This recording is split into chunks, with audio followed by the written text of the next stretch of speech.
बिस्मिल्लाहिर्रहमानिर्रहीम, अस्सलाम वालेकुम। आप देख रहे हैं व्यूज़ मैटर। मैं हूं मुर्तज़ा डार। इमरान खान साहब की जान को शदीद ख़तरात लाहक हैं और इमरान खान साहब के साथ जो चेयरमैन हैं पाकिस्तान तहरीक इंसाफ के, उनके साथ मुमकिन तौर पर खुदा न खास्ता वो कार्रवाई हो सकती है जो साबिक़ गवर्नर पंजाब सलमान तासीर के साथ हुई थी, यानी कि उनको मार दिया गया था, जाँ बहक हो गए थे वो।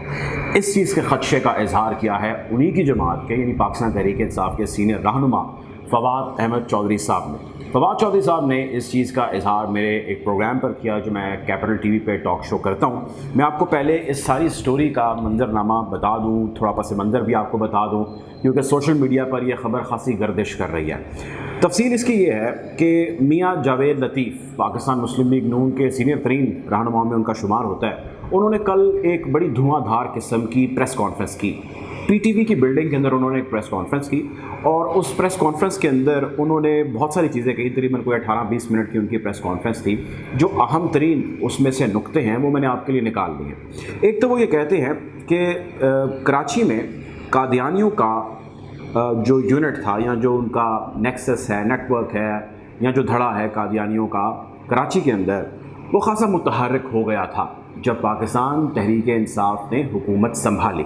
तो ये बताइए कि वो इतना एक्टिव और मुतहर्रिक क्यों हुआ था आपके नए पाकिस्तान के बन जाने के बाद। दूसरा उन्होंने सवाल ये उठाया कि आपने अपने दौरे हुकूमत में एक प्रोफेसर के दबाव में आकर, यूनिवर्सिटी के प्रोफेसर थे, निजी यूनिवर्सिटी के तलबा कुछ थे, उनको आपने रब्वा का दौरा कराया, सरकारी प्रोटोकॉल के अंदर आप लेके गए और आपने वहाँ पे जाके उनको वो दौरा कराया।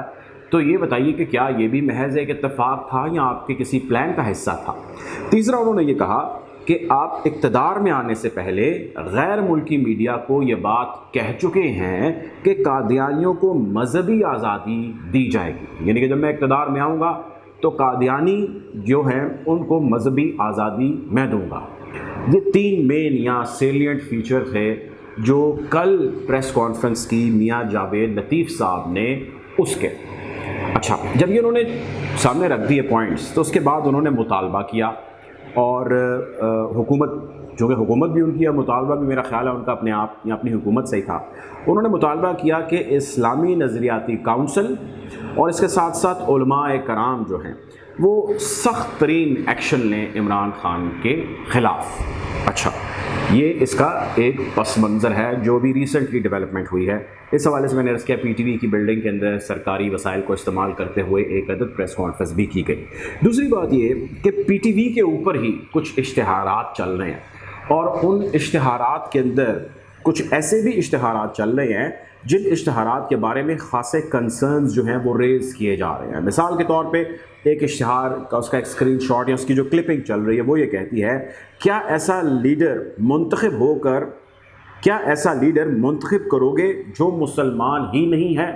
और इसके नीचे इमरान खान साहब की तस्वीर या वीडियोस जो हैं वो चल रही है। अच्छा, ये एक दो रोज़ के अंदर चीज़ खासी फ्लेयर अप हुई और इसके हो जाने के बाद पाकिस्तान तहरीक इंसाफ की लीडरशिप ने भी इसके ऊपर एक रिएक्शन दिया और उन्होंने जो रिएक्शन दिया उस रिएक्शन को देने में असद कैसर साहब पेश थे और साथ उनके नूरुल हक कादरी साहब भी मौजूद थे। उन्होंने दो चीज़ें हाईलाइट की। एक तो उन्होंने कहा कि जी हम इनके ख़िलाफ़, यानी कि मियाँ जावेद लतीफ़ या नून लीग के ख़िलाफ़ कानूनी चाराजोई करेंगे। इन्होंने जो कहा है वो गलत कहा है, झूठ का है, फ्रॉड का है, फ्लॉड का है, ऐसा कतई तौर पे नहीं है। इन्होंने मजहबी मुनाफरत फैलाने की कोशिश की है और इमरान खान को इन्होंने ज़ाती हैसियत के अंदर हिट किया है, क्योंकि वो ये जानते हैं कि इमरान खान को किसी भी स्टेज के ऊपर जो पॉलिटिकल है, सियासी है, उस पर वो हरा नहीं सके, नाकाम हो चुके हैं। चुनाचे उन्होंने ये हरबा आजमाया और जो कि झूठा हरबा है उन्होंने आजमाया। इमरान खान साहब की हुज़ूर सल्लल्लाहु अलैहि वसल्लम के हवाले से जो मोहब्बत है उन्होंने उसका ज़िक्र किया।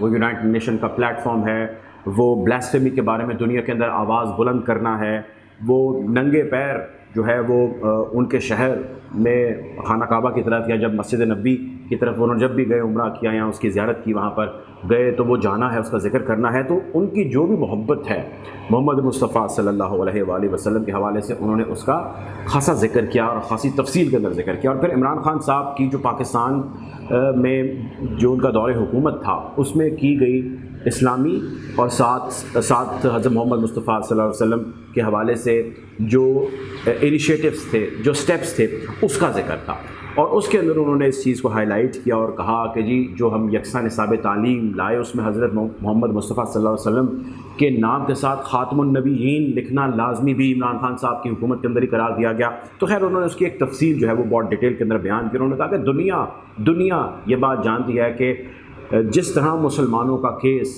جس طرح بلیسفیمی والا کیس عمران خان صاحب نے لڑا ہے، تاریخ بھری پڑی ہے مسلمانوں کی کہ اس قسم کا کیس گزشتہ کئی سالوں، کئی دہائیوں میں کسی لیڈر نے نہیں لڑا۔ اچھا، اب یہ تو ہو گیا واقعہ، اس کے بعد آ گیا اس واقعے کا ریئیکشن۔ اب میرے پروگرام کے اندر میں کیپٹل ٹی وی کے اوپر ایک ٹاک شو بھی کرتا ہوں پولیٹیکل۔ کل میرے پروگرام میں موجود تھے فواد چودھری صاحب، پاکستان تحریک انصاف کے آپ جانتے ہیں سینئر رہنما ہیں اور عمران خان صاحب کے بڑے قریب جو ہے وہ کام بھی کرتے ہیں۔ فواد چودھری صاحب سے میں نے کل یہ سوال کیا اور میں نے پوچھا کہ جی آپ نے ایک پریس کانفرنس کی تھی اور آپ نے اس کے اندر ذکر کیا تھا اور آپ نے کہا تھا کہ اس سب کی ماسٹر پلانر جو ہیں وہ مریم نواز صاحبہ ہیں، اور آپ نے جو ذکر کیا اس ذکر میں آپ نے یہ بھی کہا کہ مجھے یوں خوف ہے یا ڈر ہے، یا انہوں نے کہا کہ جی میرے پاس اطلاعات ایسی ہے کہ عمران خان صاحب کو اسیسینیٹ کیا جا سکتا ہے، قتل کیا جا سکتا ہے، مارا جا سکتا ہے ان کو اسی طرز پہ یا اسی طریقہ واردات سے، اسی طریقہ کار سے جس طرح سلمان تاثیر کو جو فارمر گورنر پنجاب تھے ان کو مارا گیا۔ تو حالات جو ہے وہ خاصے مخدوش ہیں، اور ان خراب حالات کو سامنے رکھتے ہوئے ہم ہر ممکن کوشش، ہر ممکن وسائل بروئے کار لائیں گے کہ اس سے نبرد آزما ہو سکیں۔ پاکستان مسلم لیگ نون کو ہر محاذ کے اوپر شکست نظر آ رہی ہے، اور اس نظر آتی شکست کی وجہ سے اب انہوں نے اپنا آخری کارڈ جو ہے وہ پلے کیا ہے، اور وہ ہے مذہب کا کارڈ۔ اب جب یہ ساری ڈیولپمنٹس آ گئیں اور اس قسم کے خدشات کا بھی اظہار کر دیا گیا، تو بہت سارے ایسے لوگ ہیں جنہوں نے کنسرن ریز کرنا شروع کیے۔ پاکستان تحریک انصاف کے تو لوگ تھے، لیکن بہت سارے اینالسٹ کا، بہت سارے مبصرین کا یہ خیال تھا کہ یہ بہت ہی زیادہ ایک غلط سٹیپ ہے جو پاکستان مسلم لیگ نون لے چکی ہے، اور اب اس کے پیچھے وہ کھڑی بھی نہیں ہو سکتی۔ تو انہوں نے پھر کہا کہ اس کا کیا حل ہو سکتا ہے۔ اس کا حل انہوں نے یہ تلاشا کہ اس کو نفی کی جائے اور اس سٹیٹمنٹ کو ان کی ذاتی سٹیٹمنٹ سے جوڑ دیا جائے، یعنی کہ میاں جاوید لطیف صاحب کو پہلے آگے کریں، ریئیکشن جب آئے اس کے بعد کہیں کہ جی وہ ان کا ایک ذاتی فعل یا ذاتی ایکٹ یا ذاتی سٹیٹمنٹ یا بیان تھا۔ اس حوالے سے دو چیزیں سامنے آئیں۔ آج مریم نواز صاحبہ ایون فیلڈ کیس کے اندر عدالت میں پیش ہوتی ہیں، باہر آتی ہیں، میڈیا سے بات چیت کرتی ہیں، اور اس بات چیت کے اندر کہتی ہیں کہ کسی بھی سٹیج کے اوپر کسی کی بھی جانب سے مذہبی کارڈ کا استعمال کیا جانا انتہائی غلط ہے۔ یعنی جو ان کی جماعت کے سینئر رہنما نے کل ایک پریس کانفرنس کر کے اتنے الزامات لگا دی، اس کی بوچھار کر دی، آج انہوں نے اس کی نفی کر دی۔ آج تو ان کی نفی ہمارے سامنے آ گئی، لیکن کل رات یا کل ان دا لیٹ آورز احسن اقبال صاحب فیڈرل منسٹر بھی ہیں اور پاکستان مسلم لیگ نون کے سینئر رہنما بھی ہے، انہوں نے ایک ٹویٹ کو ری ٹویٹ کیا جو ان کی پریس کانفرنس کا کلپ تھا، اور انہوں نے اس ٹویٹ کے اندر بھی یہ لکھا کہ یہ جو بھی انہوں نے مطلب ان کا متن یہ تھا کہ جو بھی انہوں نے کہا ہے یہ ان کو نہیں کہنا چاہیے تھا۔ انہوں نے اس کی نفی کر دی اور کہا کہ عمران خان نے اگر کوئی سیاسی یا مذہبی پالیٹکس کی ہے تو ہمیں اس کو بھی کنڈیم کرنا چاہیے، نہ کہ ہمیں اس کی پچ پہ جا کے کھیلنا چاہیے۔ تو بہرحال یہ معاملات ہیں اور یہ ڈیولپمنٹ ہے ابھی تک کی، اور عمران خان صاحب کی جو سیکیورٹی ہے ظاہر ہے وہ پہلے ہی زیادہ ہے، لیکن جو میری انفارمیشن ہے، میری فواد چودھری صاحب سے بھی جو اس حوالے سے بات ہوئی اس کے مطابق طے یہ کیا گیا ہے کہ اس کو مزید سخت کیا جائے گا اور مزید سیکیور کیا جائے گا، مزید فل پروف کیا جائے گا۔ کوشش کریں گے بدلتی صورتحال، حالات حاضرہ کے حوالے سے آپ کو یوں ہی آگاہ رکھیں۔ اپنا خیال رکھیے، اللہ حافظ۔